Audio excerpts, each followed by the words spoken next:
Good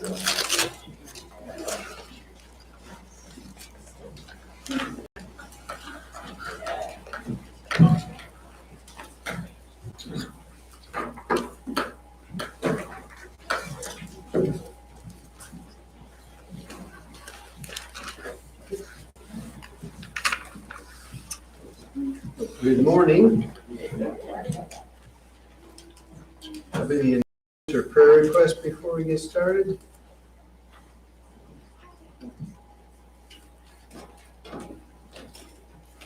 My friend Ron is headed to, well, he's probably already down there in Kansas City for the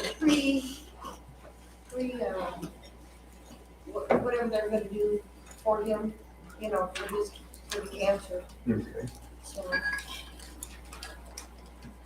getting all set up for the appointments and diet and all that kind of stuff. So Okay, so remember Ron. Anything else?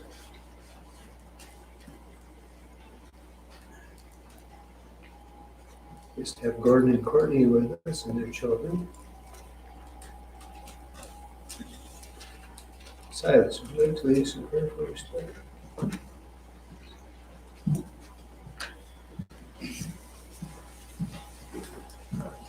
Let's pray. Dear Heavenly Father, we're thankful for this day that we have, this time that we have to study your word, to fellowship with each other, to encourage one another. We ask that you be with our study this morning, that we would learn from it, that we would seek to apply your word to our lives, that we will draw closer to you because of our time together this morning. We ask that you be with those that are on our hearts and our minds this morning, be with Candy's friend Ron, doctors that are working with him. We pray that that situation would go well. We ask that you be with us in this world we live in. Help us to reach out to those around us. Help us to shine your light. Help us to be your people. Again, be with our time of study and worship this morning. It's in Jesus' name that we pray. Okay, we're in 2 Kings chapter 15.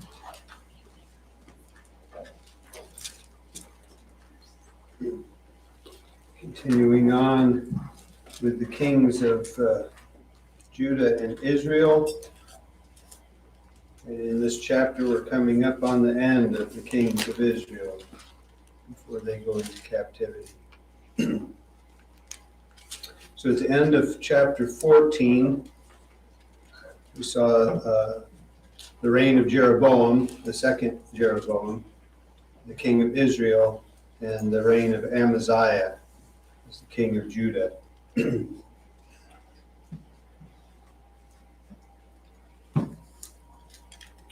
So read these first few verses of chapter 15. Now in the 18th year of King Jeroboam, the son of Nebat, reigned Abijam over Judah. 3 years reigned he in Jerusalem, and his mother's name was Maacah, the daughter of Abishalom. Oh, I'm in 1 Kings. I say, okay, now we had Jeroboam, but it's not the Jeroboam, the son of Nebat. It's easy enough to get confused when you're in the right chapter.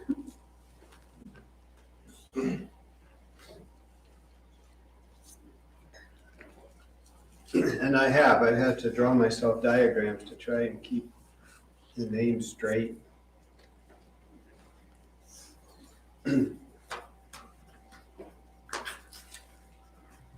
Okay, chapter 15 of 2 Kings. In the 27th year of Jeroboam, king of Israel, began Azariah, son of Amaziah, king of Judah, to reign. 16 years old was he when he began to reign, and he reigned 52 years in Jerusalem. And his mother's name was Jechaliah of Jerusalem. And he did that which was right in the sight of the Lord, according to all that his father Amaziah had done, save that the high places were not removed. The people sacrificed and burnt incense still on the high places. And the Lord smote the king, so that he was a leper unto the day of his death, and dwelt in a several house. And Jotham, the king's son, was over the house, judging the people of the land. And the rest of the acts of Azariah and all that he did, are they not written in the book of the Chronicles of the kings of Judah? So Azariah slept with his fathers, and they buried him with his fathers in the city of David. And Jotham his son reigned in his stead. So we have Azariah becoming king of Judah in the 27th year of Jeroboam's reign in Israel.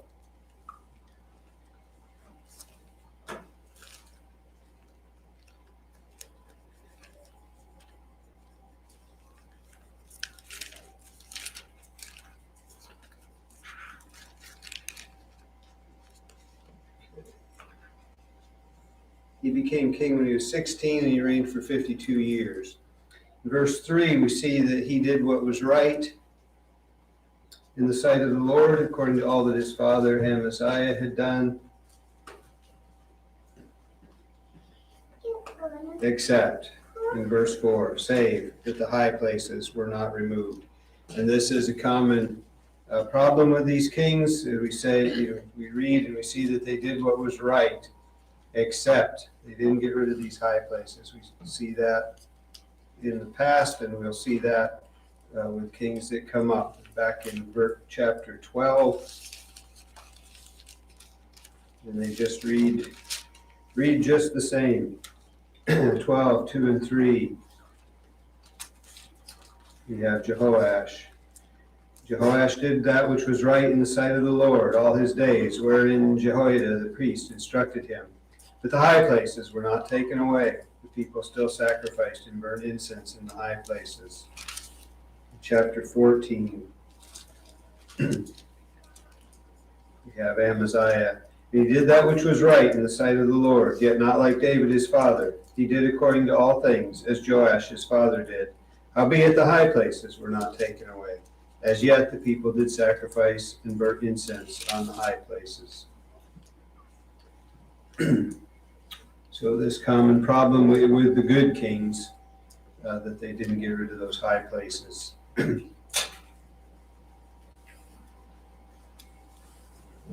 Verse 5,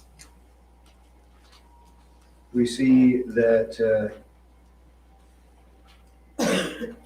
he was struck with leprosy by God, and that Jotham his son acted as king, though Azariah was still the king. And we read through this, we see that he was good, except for that he didn't get rid of the high places. Then we see that God smote him with leprosy. And then at the end we see that he died. So we just have these 7 verses. But over in 2 Chronicles, chapter 26, we have a lot more information. We see the reason for God striking him, which is not given in this chapter at all. And I forgot to mention that Azariah is also called Uzziah. And we see that even at the end of chapter 15. It just goes and speaks of him, has been speaking of him as Azariah, and then it speaks of him as Uzziah.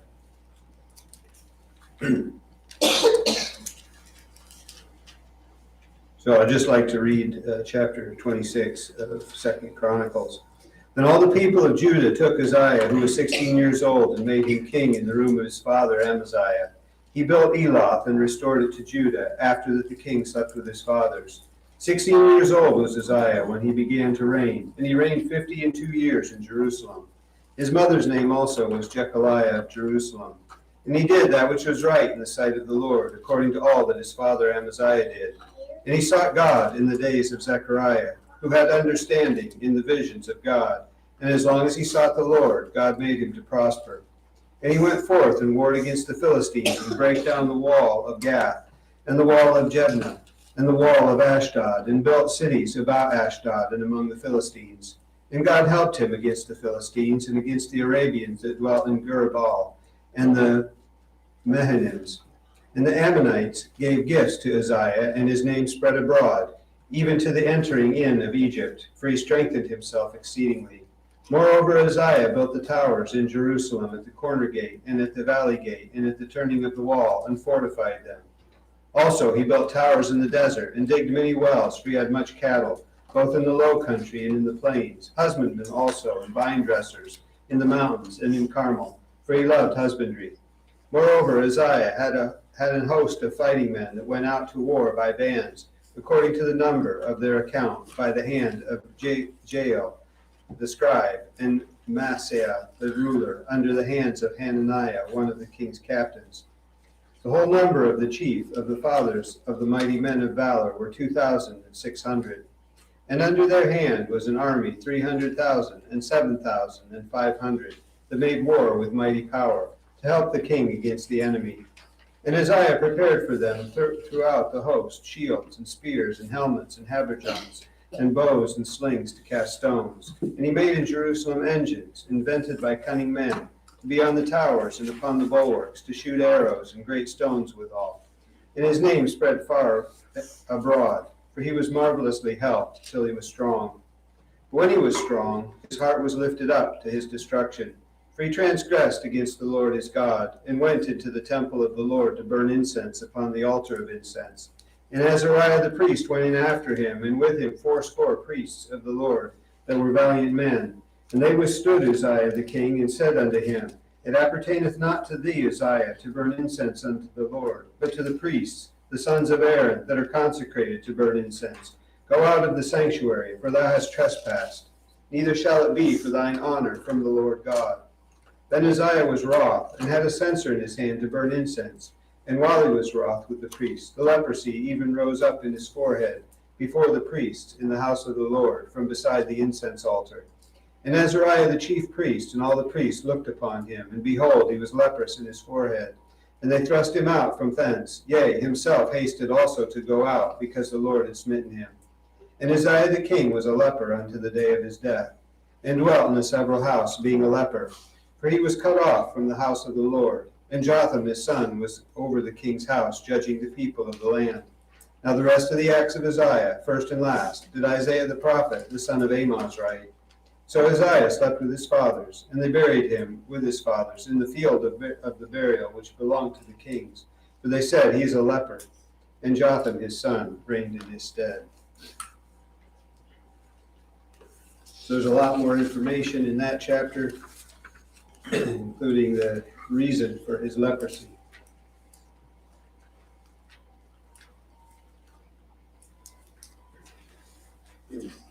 Again, we see that Jotham acted as king in his place, even though he was still the king. It mentions that he was buried in Kings. Just mentions that he's buried with his fathers in Second Chronicles. There, he's buried with his fathers, but he's buried in the field that's there with the tombs. Because he's a leper, he's with them, but he's still kept separate as a leper. And there mentioned Isaiah. If you could go over to Isaiah chapter 6, verse 1.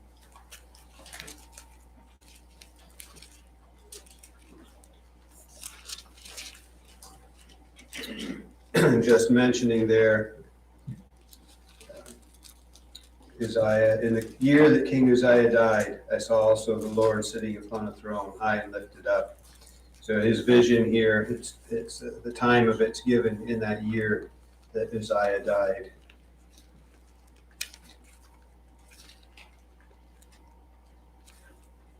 Anybody have any comments or questions?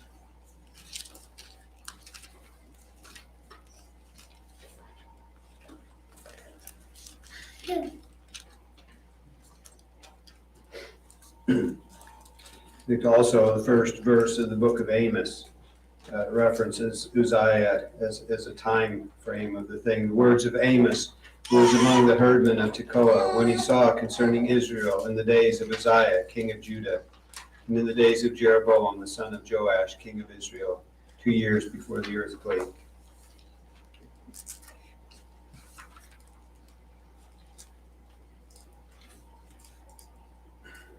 Okay, so that was Azariah or Uzziah, the king of Judah. We'll move on to verse 8 here.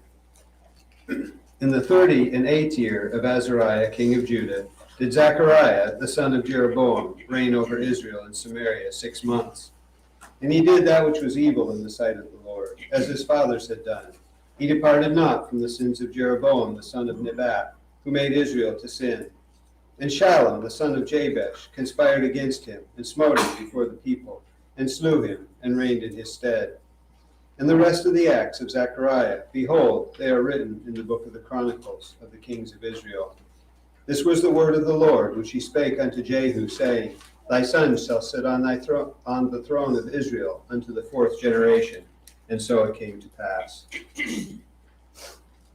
So we see Zechariah becomes king of Israel in the 38th year of King Azariah, or Uzziah, the king of Judah. He's only king for 6 months.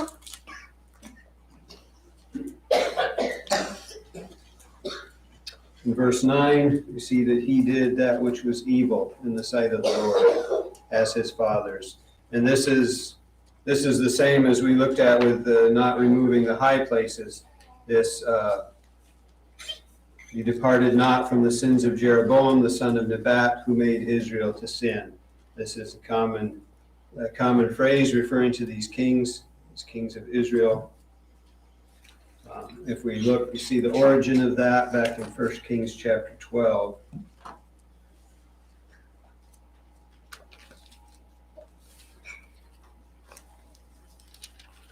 We'll start in verse 28.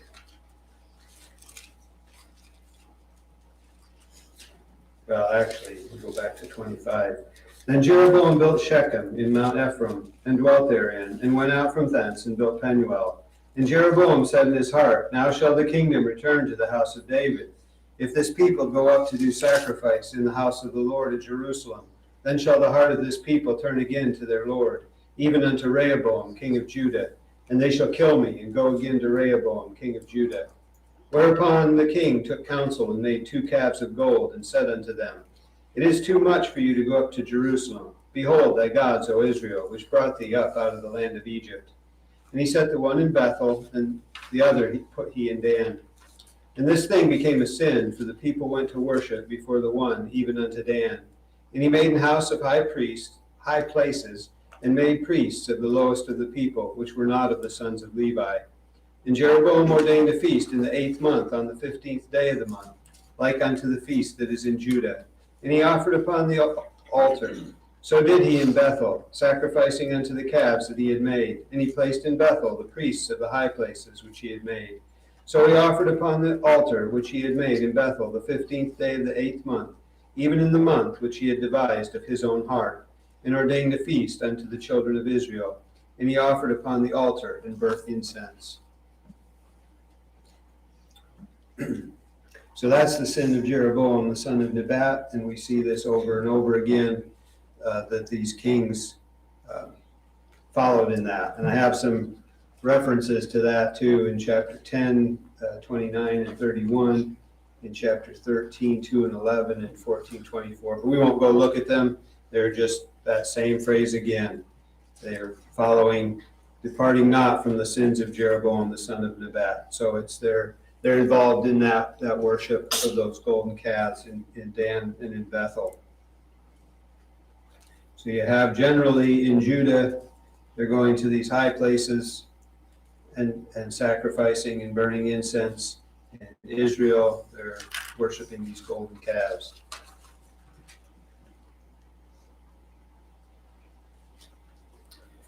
In verse 10, we see that Zachariah is killed by Shalom, the son of Jabesh, conspired against him and killed him and took his place. And we see that this is, that he was the 4th generation from Jehu, and this was prophesied, or God told Jehu that his sons will be on his throne unto the 4th generation. And so Zechariah was the 4th, and then he was killed, and Shalom, who killed him, took his place, not a descendant of Jehu. And that's back in chapter 10, verse 30. And the Lord said unto Jehu, Because thou hast done well in executing that which is right in mine eyes, and hast done unto the house of Ahab, according to all that was in my heart. Thy children of the fourth generation shall sit on the throne of Israel.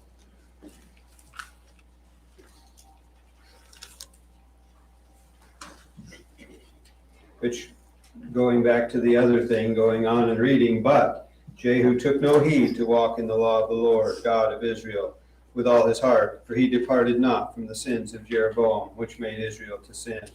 So you see with Jehu that he did what God had instructed him to do, took care of the house of Ahab there, got rid of that, and so he was rewarded with his sons sitting on the throne for 4 generations.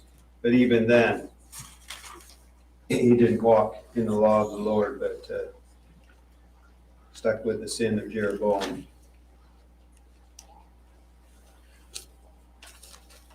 Also go over to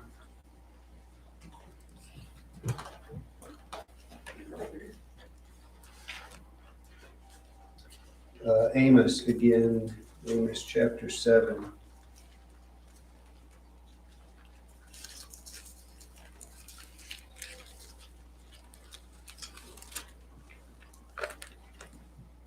In verse 9. And the high places of Isaac shall be desolate, and the sanctuaries of Israel shall be laid waste, and I will rise against the house of Jeroboam with the sword.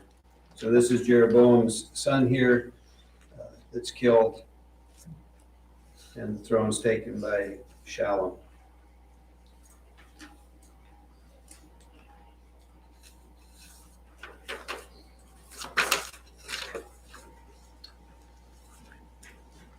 Okay. So verse 13. Shalom, the son of Jabesh, began to reign in the 39th year of Uzziah, king of Judah. So here they're going to the name Uzziah already in this chapter. And he reigned a full month in Samaria. For Menahem, the son of Gadi, went up from Tirzah, and came to Samaria, and smote Shalom, the son of Jabesh, in Samaria, and slew him, and reigned in his stead. And the rest of the acts of Shalom, and his conspiracy which he made, behold, they are written in the book of the Chronicles of the kings of Israel.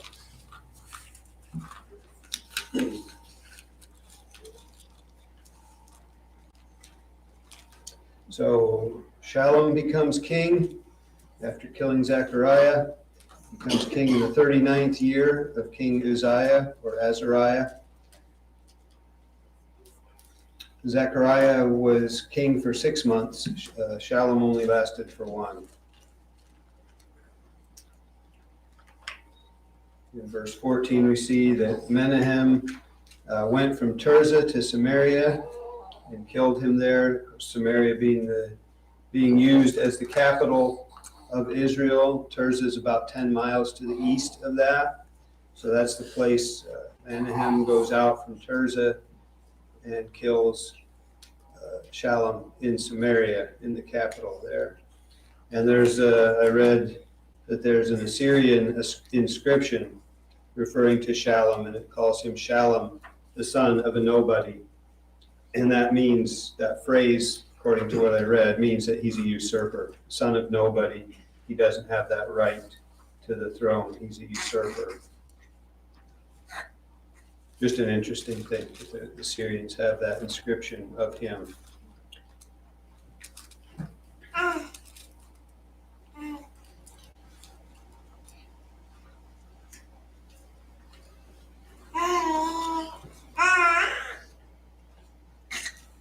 Okay, and then on to 16. Then Menahem smote Tifsha, and all that were therein, and the coast thereof from Tirzah, because they opened not to him. Therefore he smote it. And all the women therein that were with child he ripped up. In the 39th year of Azariah, king of Judah, began Menahem, the son of Gadi, to reign over Israel, and reigned 10 years in Samaria. And he did that which was evil in the sight of the Lord. He departed not all his days from the sins of Jeroboam, the son of Nebat, who made Israel to sin. And Pul, the king of Assyria, came against the land, and Menahem gave Pul 1,000 talents of silver, that his hand might be with him to confirm the kingdom in his hand. And Menahem exacted the money of Israel, even of all the mighty men of wealth, of each man 50 shekels of silver, to give to the king of Assyria.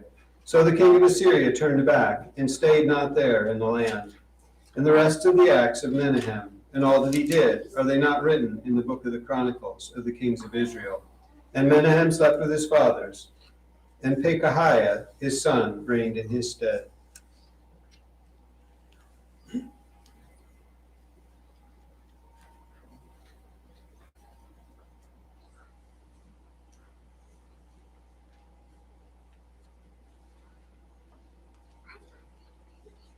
So in verse 16 here, we see that Menahem smote Tifsah. And that, as far as I can tell, that's a city on the Euphrates. It's way to the north. It's mentioned back in 1 Kings chapter 4. Speaking of Solomon's reign and the extent of his dominion. 4:24 of 1 Kings. For he had dominion over all the region on this side of the river, from Tifsah even to Azah, over all the kings on this side of the river, and he had peace on all sides round about him. So that's the Euphrates, and the Tifsah is there on the Euphrates. It's quite a ways north. That's what I was looking for it on maps. I couldn't find it because the maps I was looking at didn't go up far enough, but I finally found it on one. So Menahem goes out from Tirzah to attack Tifsah, like he did when he attacked Shalom in Samaria. So Samaria and Tirzah were close together. They were just 10 miles apart, but Tifsah was very, very far away. And one translation I looked at made it sound like he was doing this, taking over and ripping up the women all the way from Tirzah all the way to Tifsah, but that didn't seem very likely. Tirzah is the place he started from and went there and did that. It's a long ways to do that in all that territory. Doesn't make sense.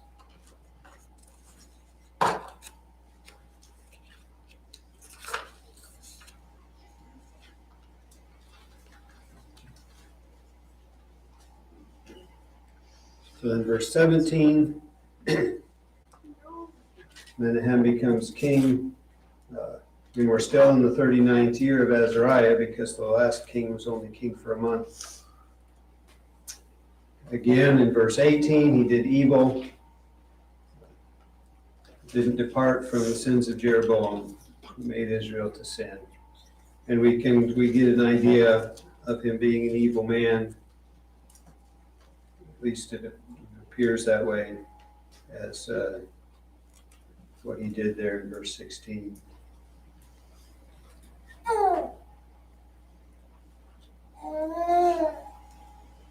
And in verse 19, we have Pul, the king of Assyria. He comes against the land, and Menahem gave him 1,000 talents of silver that he would be on his side. In the one commentary that I read, James Burton Kaufman said that Pul was another name for Tiglath-Pileser. Some other sources did not say that. Does anybody have any knowledge of that? Yeah, the footnote that says that. It says that it is, yeah. That makes sense. As the time we see Tiglath-Pileser shortly after that as king of Assyria. So that makes sense. You can just add that. Everybody had several names to make everything good and confusing. I think one thing said that he was, that was maybe the name before he was king. That kind of thing, taking on another name when he became king. But that does make sense, that would also be Tiglath-Pileser. But he was given, they gave him 1,000 talents of silver. Let's see. some notes.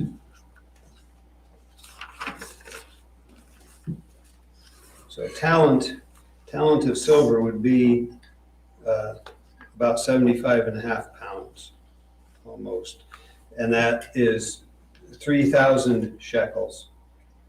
So one talent is 3,000 shekels. He gave him 1,000 talents of silver. A shekel is, at least you say, there's different ideas of what it could be because it was different in different places. But the number that I found was 0.402 ounces. But the big thing here was that they got the money from the wealthy, let's see where we are, 20, from all the mighty men of wealth. He took from each man 50 shekels of silver to give to the king. That would take 60,000 people to give 50 shekels each to make the 1,000 talents of silver. So it's quite a lot. It's interesting when you try and look up these values and things. I was reading in that commentary, mentioned that, and I think he was referencing another commentary, but he said that was only like $25 for each of these 60,000 people to give. Like, I looked that up. That makes the silver only $1.25 an ounce. And even the commentary was written in 1992, and silver was about $25 an ounce then, and it's $22.47 this morning. So that makes a shekel worth about $9, and that 50 shekels worth about $4.51. So you really can't tell. You read a book, if it was written 2 days ago, the values are different if it's put into dollars. And I have a feeling it's going to change a lot more. But that's the main thing. A talent was a lot. 75 pounds was 3,000 shekels, and it would take 60,000 men, each giving 50 shekels, to come up with that much money. So it was really more that it was so many people giving, still a relatively small amount, but it was a lot of people. So here Menahem dies, and his son takes his place. So the last couple of kings. Ben, Yes. another way to put the talent in perspective, sometimes it's used to look at a year's wages. So that would be 1,000 years' wages. So if you think of maybe how we view a year's wage at the average wage of a year, and then think about what that would be multiplied by 1,000, Yeah. it puts it in a perspective more that we can see. And Yeah, that's really good, because to try and put it in dollars is just confusing yeah, because it changes over time. But yeah, thank you. That's really good.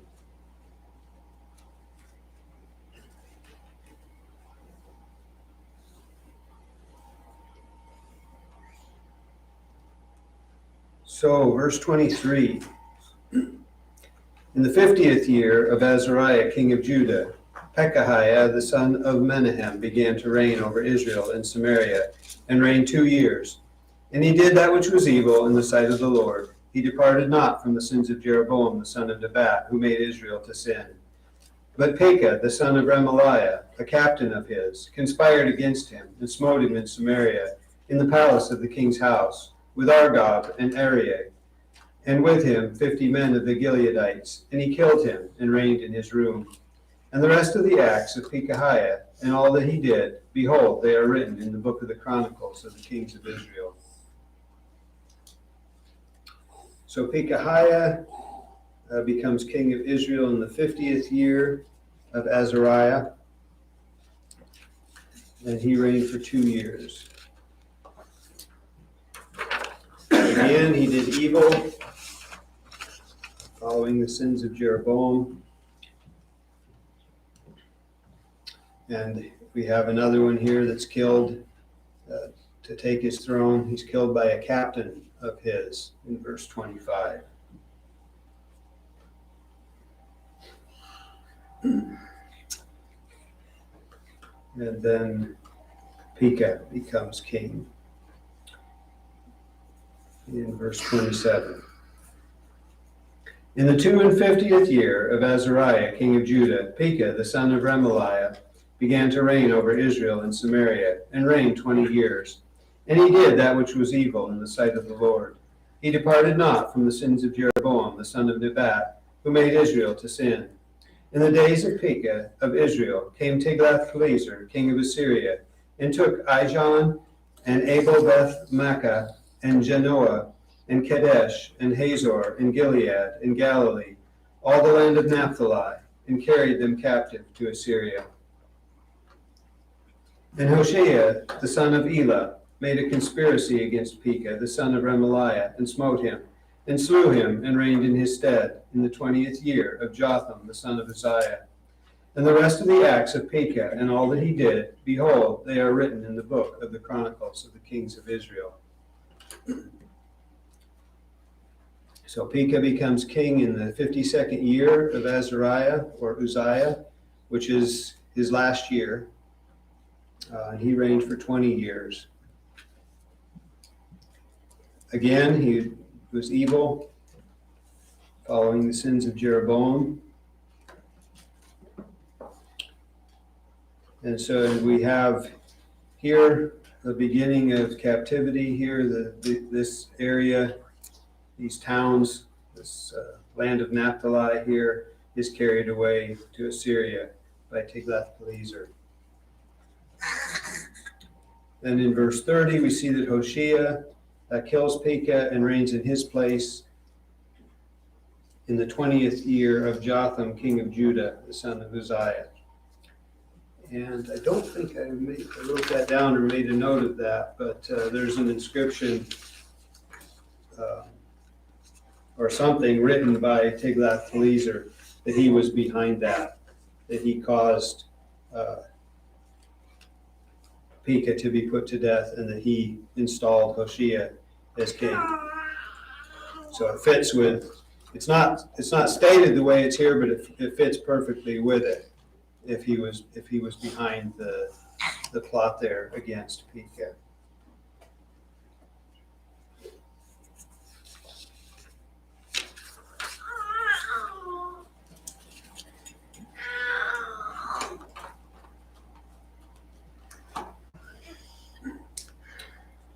Okay, verse 32.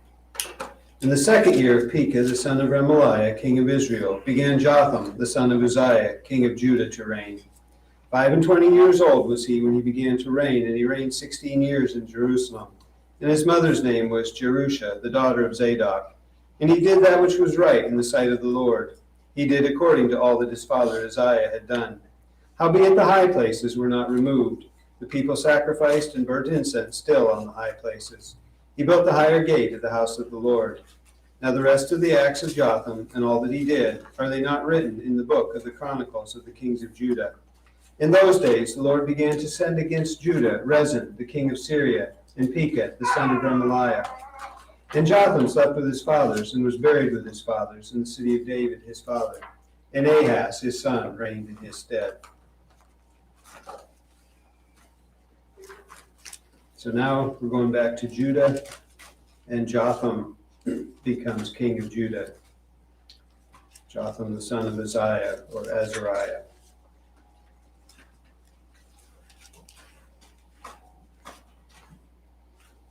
It says that he reigned 16 years here.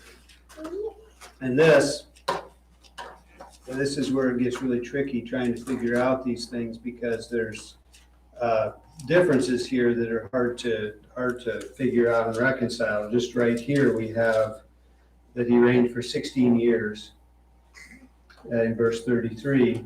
But back in verse 30, we see that Pekah was killed in the 20th year of Jotham, the son of Uzziah. So that makes you have to think about it to try and figure out how those things are the same. One thing is that if you go back to verse 5 and remember that Jotham was ruling while his father was still king. His father had leprosy and he was actually ruling, but Uzziah was still the king. So that could be a difference in the reigns because there was a time when he was reigning, but he wasn't king, and then there was a time when he was king. There's still some difficulties with that.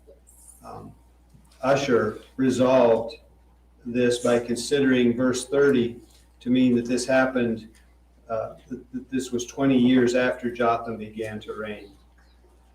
So this would make it in the 4th year of Ahaz. And this makes sense also if you look, I think it's Isaiah 7:1. I think that's the reference I have there.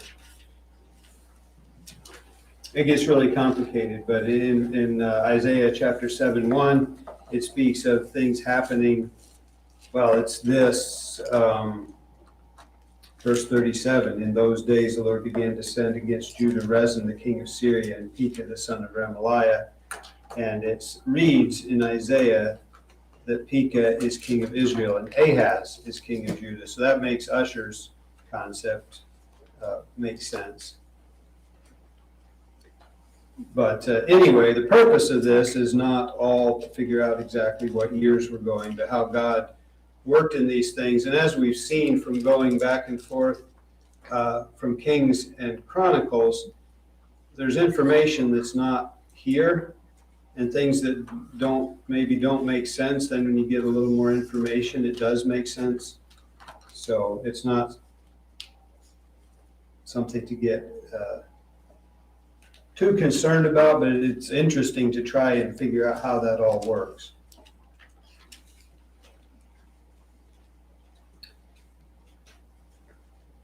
In verse 34, we see that he did what was right.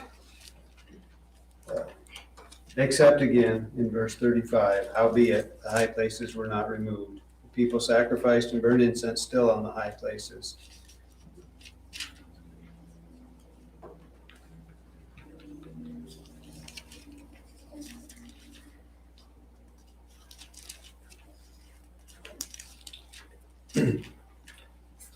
And then going on into chapter 16, which just look at the first verse here, that Ahaz became king in the 17th year of Pekah.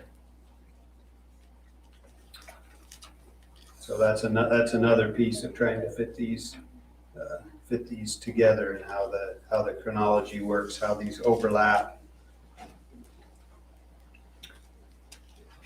And there are other kings besides Jotham here that served with their fathers for a time before they actually became king.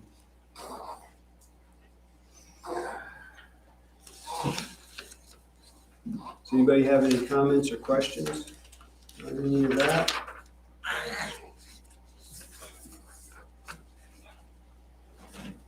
Just got a few minutes here. It's so prominent in this chapter because it goes through so many kings. You've got several from Israel and 2 from Judah. And you look at the problem that Israel had with their worship and worshiping God. You had straight up idol worship, the worship of Baal, like Ahab. We see that in 1 Kings chapter 16, that Ahab worshiped Baal and set up places to worship Baal. Then you have Jeroboam's sin, which we looked at in 1 Kings 12, that he sets up these golden calves. It's idol worship, but it's kind of it's kind of mixed. It's referred to these idols. I get the idea, especially when you go back and look at Aaron setting up the golden calves, the idea that the calves are supposed to represent God. They're supposed to represent Yahweh. These are the gods that brought you up out of Egypt, but that could be that's Elohim, so it could be, It could be that they're thinking of the true God. That's my thoughts here. That they're changing this. We're going to worship God. We're going to worship the true God. We're going to do it this way with these calves. We're going to do it with idols that He's told us not to do. We're going to do it in these unauthorized places that He didn't tell us to do. We're going to do it at unauthorized times. We'll make up a time and do this. And of course, His whole purpose in that was political, to keep the people from returning, keep the divided kingdom divided, keep it from going back. And then you have these high places. So these kings that are doing what is right, they don't get rid of the high places. And that worship is just all mixed up. You have some of it's, as you read through and see examples of it, you see some of it's just plain idol worship. There's priests from other gods doing their thing on these high places. So these people, the worship's all messed up. You got kings that are following God. They're being praised for following God, and yet they leave the high places alone. And you've got people worshiping idols. You got people worshiping God with pagan practices on the high places. So it's all mixed up. So you got these three different ways that they're departing from God. And you see the two of them just over and over with these kings in Israel. You have Jeroboam's sin, where they're worshiping these calves, and in Judah, they're sacrificing and burning incense on the high places. Anyone have any comments or questions? Okay, thank you. Let's prepare for worship.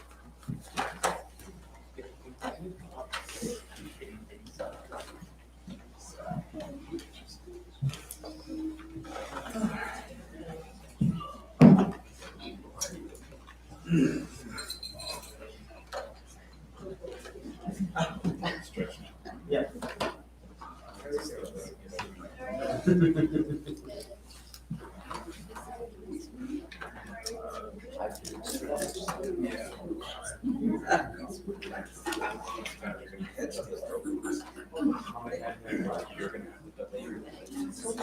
I'm not done reading until this evening, so I'm just seeing how to do it.